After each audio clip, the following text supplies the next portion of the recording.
After being handcuffed for 123 days in order to save their relationship, can you guess what happens? Business is booming at a factory that makes U.S., Israeli, and British flags only for burning. And the Backstreet Boys and NSYNC members form a dream team band called Backsync.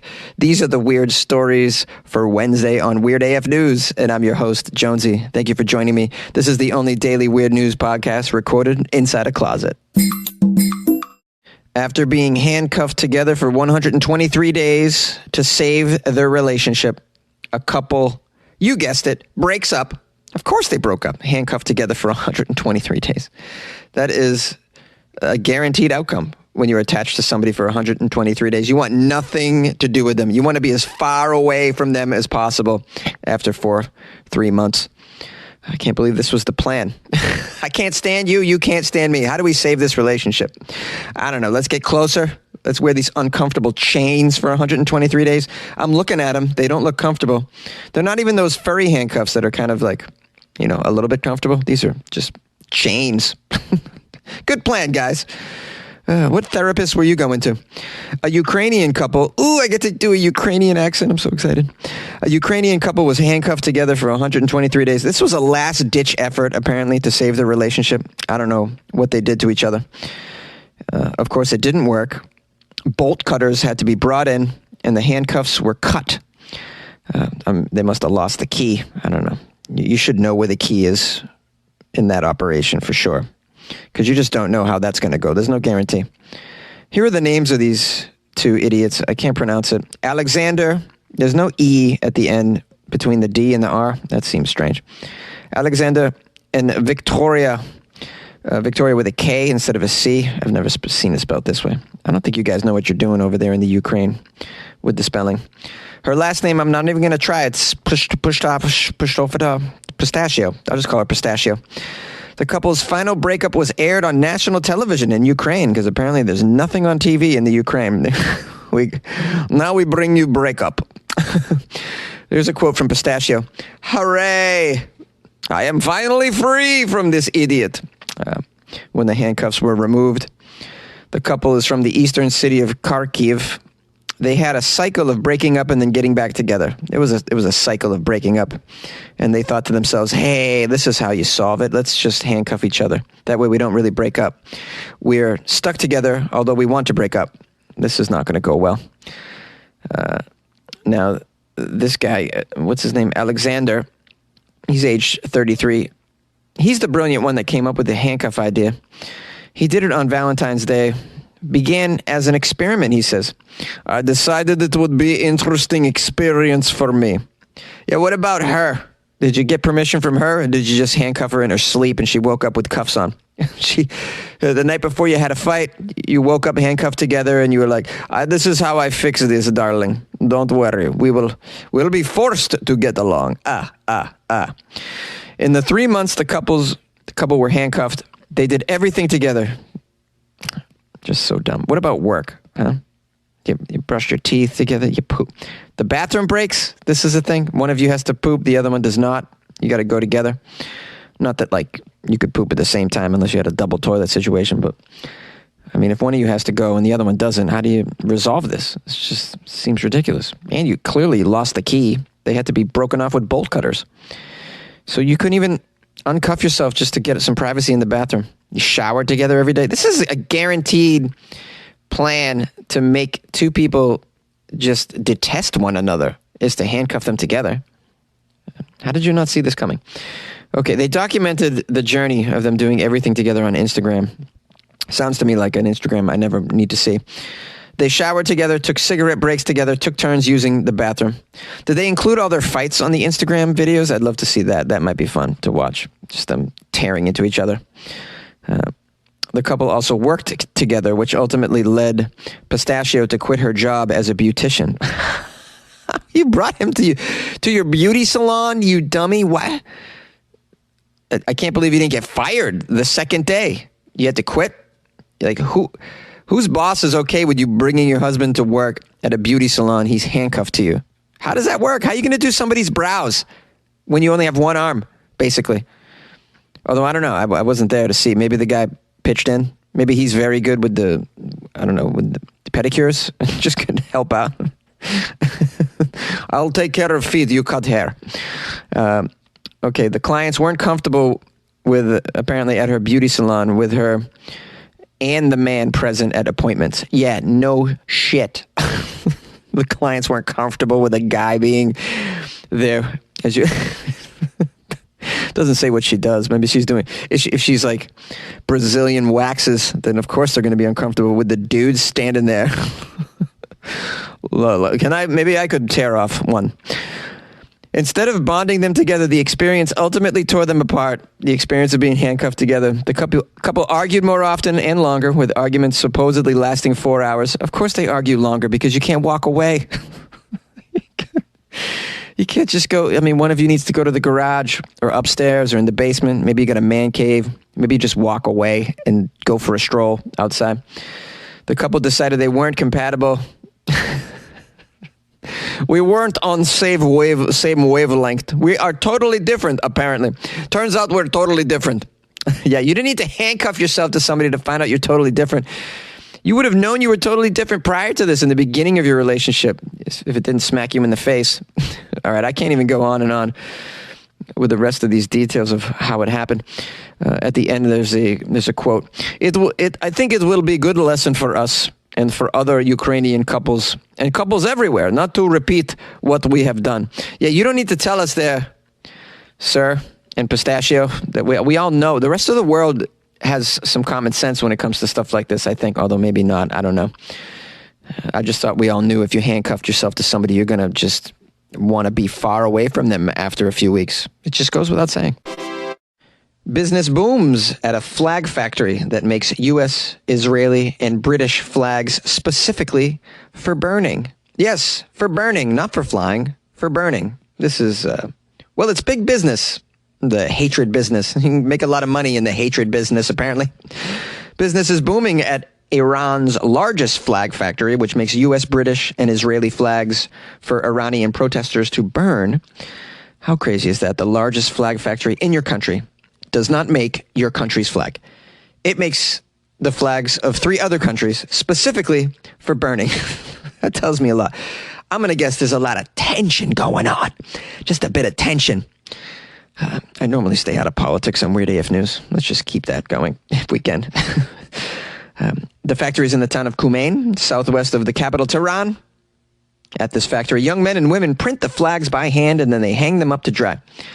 The factory produces about 2,000 U.S., Israeli, and British flags a month in its busiest periods, and more than 1.5 million square feet of flags a year. Yeah, that's confusing to me now. Couldn't you just give me the number of flags a year? You gave me square flag footage. I don't know how to calculate this. I need to know the average square foot of your flags to divide into this number. What does 1.5 million square feet of flags mean to anybody? All right, let's do the math then. It's 2,000 flags in their busiest period. So my guess is they make between 200,000 and 250,000, 250,000 flags a year that then go up in flames. This is a highly pollutant factory, considering they probably pollute the atmosphere to make the flags too, and now they're polluting the atmosphere when they burn them afterward. Don't you guys care about the environment in Iran? Do you hate Americans that much? Yes, they do. It says here, tensions between the U.S. and Iran have reached the highest level in decades. There are state-sponsored rallies and protests in Iran where demonstrators regularly burn the flags of the U.S., Israel, and Britain. There's a guy who owns the flag factory. His name is Hassam Khanshani. Here's a quote from Hassam Khanshani. He says, "We have no problem with the American and British people. We have a problem with their governors. We have a problem with their presidents. We got a problem with the wrong policies that they have. The people of America and Israel know that we have no problem with them at all. If people burn the flags of these countries at rallies, it only shows their protest. We have no problem with the people." You do have a problem with the people. Clearly, you built a whole entire factory specifically to show your hatred. A factory man. You know? Yeah. Specifically to create flags that are going to be burned. Okay, we know how you feel. Look, I don't blame you. We have some pretty distasteful qualities, but just own it, dude. Just own it. Just be like, yeah, we hate your country. We hate your people. We hate what you stand for. We see what goes on in Florida. We are also protesting that as well. Like, just own it, Hassim Khanjani. Really? I mean, I'm not going to think any worse of you. I already think terrible of you. What can you do? What can you do? Weird AF News, though, is about the good vibes. We're about good vibes, guys. Okay? So let's end this with a John Lennon song. Imagine all the people. Sing it with me. Sharing all the world. You. By the way, did you like the accent I gave for Hassan Hajani? I mean, that was like, I bet you didn't see that coming. Oh, Weird AF News, full of surprises, right? You're welcome. You like podcasts? You're listening to my podcast. Maybe you thought to yourself, I'd like to make a podcast. Too difficult. No, not with Anchor. Anchor has free creation tools that allow you to record and edit your podcast from your phone or your computer. Anchor distributes your podcast to Apple, Spotify, Stitcher, and more.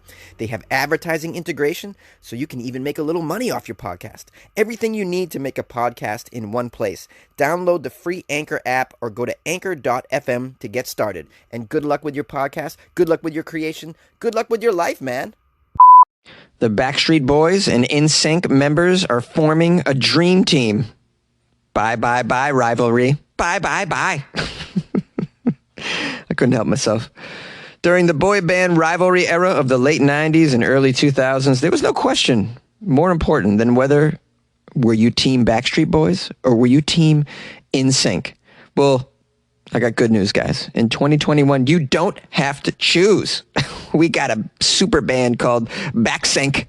I can't believe this. For those of you not familiar at all with these bands, I apologize. I still have to do this story because it's just hilarious. Backstreet Boys members AJ McLean and Nick Carter partnered up with NSYNC's Joey Fatone and Lance Bass to create the ultimate boy band, Backsync.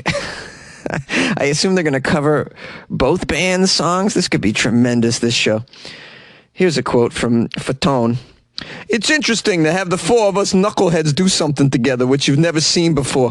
BSB fans are very loyal, so we're gonna, we get it. Certain people liked one band or the other back in the day, but now it's okay to like both, okay? Better late than never, right? Yeah.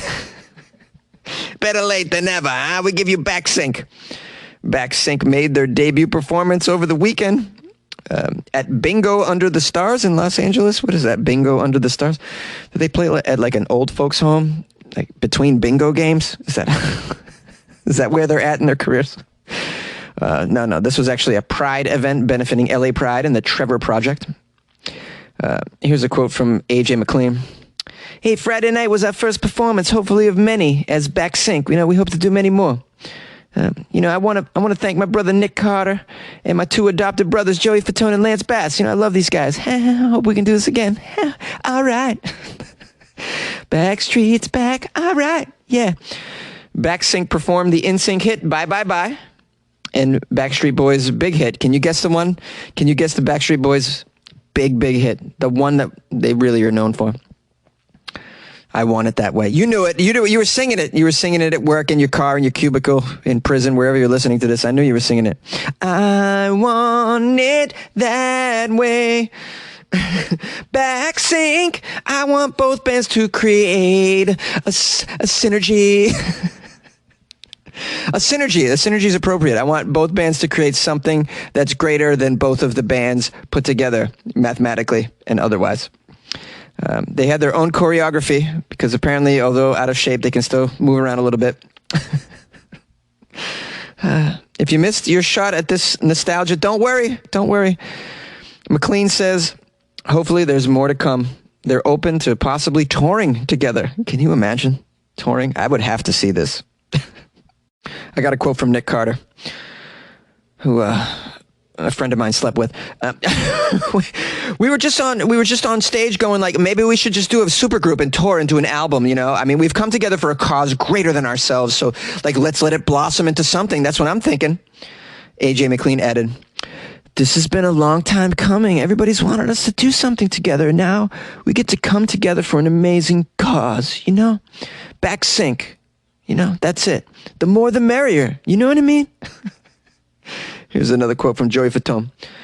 Fans still want a Backstreet NSYNC tour, but it's got to be all 10 of us, I think. It's the only way to do it. It's the only way to make it work. That's what I'm all for. I think it'd be sleeping on it if JT didn't do it, But he's a dad doing his thing these days, so I completely respect that. But this four of us, this is a dream right now. It's a dream team.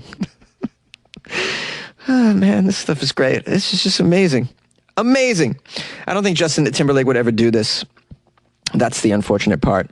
I mean, think you would get there would only be 9 because JT would just never do it. He would never. And it's not that he's a dad. That's not the reason. Although you guys can pretend that it's that reason. The reason is he thinks he's better than all of you. That's why.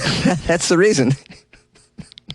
Hey, man, I'm just calling it how it is. All right. JT thinks he's better than all you guys.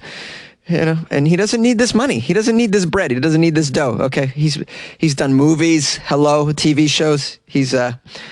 There's the whole solo career. The dude did the Super Bowl. I mean, he drew the line at the Super Bowl. That's when, you don't need anybody else. You did the Super Bowl. Still, I would see some mishmash, hodgepodge of these two bands if they're touring. And, tickets are going to be cheap. It's going to be like $40 to see these guys. And it would be so much fun. Yay! Weird AF News. All right. Thank you for joining me, weirdos. I appreciate you. There's a lot of podcasts out there, and you chose mine today, and that means a lot to me. I hope you enjoyed the weird stories. Thanks for sending me articles, those of you who have, and you can always do so at funnyjones@gmail.com. You can also Instagram me. You can IG me, bruh. You can slide into my DMs with an article link, bruh.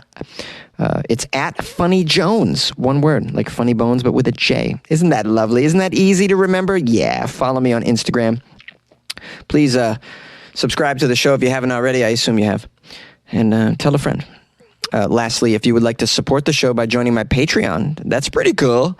It's pretty cool if you join the Patreon. Jonesy can get a little money to go to the Backstreet NSYNC concert, That'd be pretty cool. What is my Patreon URL? Thank you for asking. Appreciate that. It's patreon.com/weirdafnews. That's a good way to support the show, and you get extra bonus content. Yes. I posted something very weird. Was it yesterday or the day before? And I'm going to post something very strange tonight. So I like to throw some weird stuff in there into the Patreon that isn't suitable for the podcast because it's visual or something. So yeah, you get extra weird stuff in there. You'll like it. You'll definitely like it. There's a nice crew of people in there, a little group of people who are big time fans of the show, and they're very nice. It's a nice community that you would join. So you get to feel like a member of a club as well. Patreon.com/weirdafnews, or you can join the Patreon by going to weirdafnews.com. If you'd like to call the show, the number is 646-450-2012. I love to hear from my listeners. So pick up the telephone and give me a ringy dingy.